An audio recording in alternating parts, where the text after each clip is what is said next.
versus the Board of Education decision in Topeka, Kansas, 1954. And we have with us our guest, Attorney Julian Blackshear. Attorney Blackshear, before we so abruptly interrupted you the last time, let's give you an opportunity to talk about the decision that was important in terms of the separation of the races, quote unquote, the Plessy decision. Let's start, give you an opportunity to do that. Before I talk about that, let me put it in perspective. What I was about to say is the Supreme Court as an institution is not separate and apart from the political system. It's a third branch of federal government. It is an extension of the political system. And it's the whole basis of the Constitution of the United States as prepared and drafted by the founders of this country is that it must be drafted in such broad-based, generalized language that is capable of being interpreted and reinterpreted as society needs for it to say at the time. And that's why the Constitution is always a living document. So within that context, the Supreme Court interpreted the Constitution in a manner in which society needed for it to say at the time that it was called upon to say it.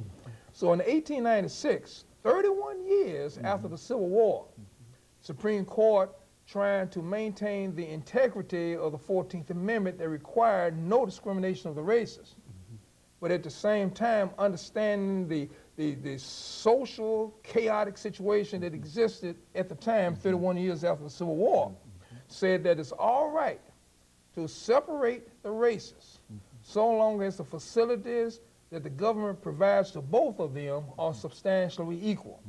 Hopefully that would satisfy the 14th Amendment requirement. Now in 1954, now the Supreme Court in Brown versus Board of Education completely overruled that. Now you need to understand, the Supreme Court in 1954 was trying to interpret the rights of the same black people under the same 14th Amendment. Then no I was undotted, no T was uncrossed. In 1896, it said that it's all right to segregate the races so long as the facilities provided to both of them are substantially equal. But this time in 1954, interpreting the same rights of the same people under the same amendment, make a 360-degree turn and say, no, no, no. You now must have integration in order for the 14th Amendment's requirements of no discrimination on the part of the government are satisfied. So you see that what has happened. In 1954, society had changed. It had changed to such a degree that the Supreme Court had to make that Constitution say what society needed for it to say at the time that it was saying it. And that's the reason why you got an entirely different interpretation of the same amendment regarding the same rights of the same people in 54 than what you had in 1896. Now, and looking at that decision in 1954, and I think you said earlier that that decision was based upon several earlier decisions right. that eventually overturned it. Talk about the individuals who were involved in terms of the part that they played. All right. Charlie Houston was the dean of Howard University Law School at the time, and he was the mentor of Thurgood Marshall, a young lawyer, general counsel of the NAACP Legal Defense Fund. And the theory is that what factors are you using to determine whether the facilities provided by the states are substantially equal? Here you had Painter that was trying to go to University of Texas Law School. I mean, Sweat was trying to go to the University of Texas Law School, and they refused to do that because Texas said, well, we got a law school for the colors over there, which we now know to be Texas Southern. Consequently, under the doctrine of separate but equal, so Texas said, we have provided a facility substantially equal to that of University of Texas Law School, so therefore, Sweat, we don't have to allow you to University of Texas Law School. Charlie Houston and Thurgood Marshall both showed to the court that if you use tangible factors to determine the equality of both schools, then what University of Texas Law School is saying is the same thing. So it's correct. You got the same number of trees, Pork chops on Sunday, University of Texas. Pork chops on Sunday in Texas Southern. 10,000 books in the University of Texas. 10,000 books in Texas Southern. But if you use the intangible factors to determine whether facilities are substantially equal, then you see the University of Texas is a much, much more superior law school than Texas Southern.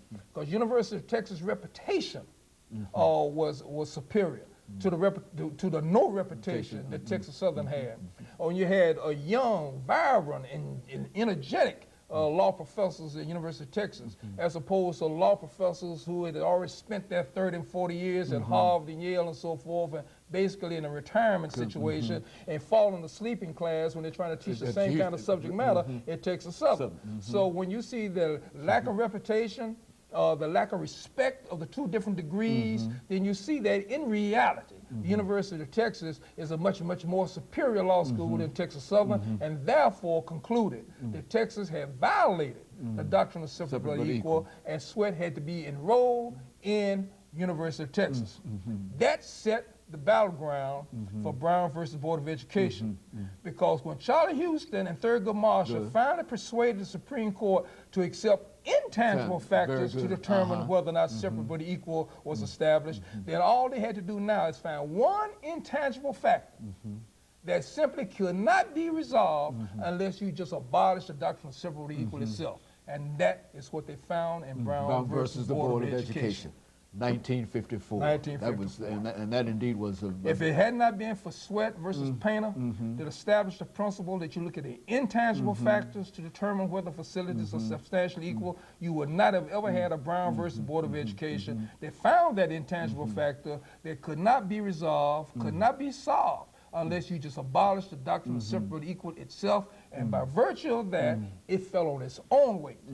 Well, what was the relationship between, this is last minute before commercial, between Thurgood Marshall and Charlie Houston. A student and professor. Charlie Houston was the dean of law school at Howard University. Actually, he graduated from white law schools and white undergraduate schools, but he offered his talent and expertise to Howard University. Along with the various young law students and so forth, prepared all the briefs, did all the research, and came up with all the theories. That's the backbone behind that whole decision. Very good. And of course, we're getting ready, Attorney Blackshear, for our second commercial break. And after we come back, we'll have about 6 minutes. Sure. And then we'll give you an opportunity perhaps to say something about segregation as it existed in the southern parts of the United States, because I think that that is one of the things that people generally associate with Brown versus the Board of Education. And of course, we'll be back with our audience following this very, very short commercial break.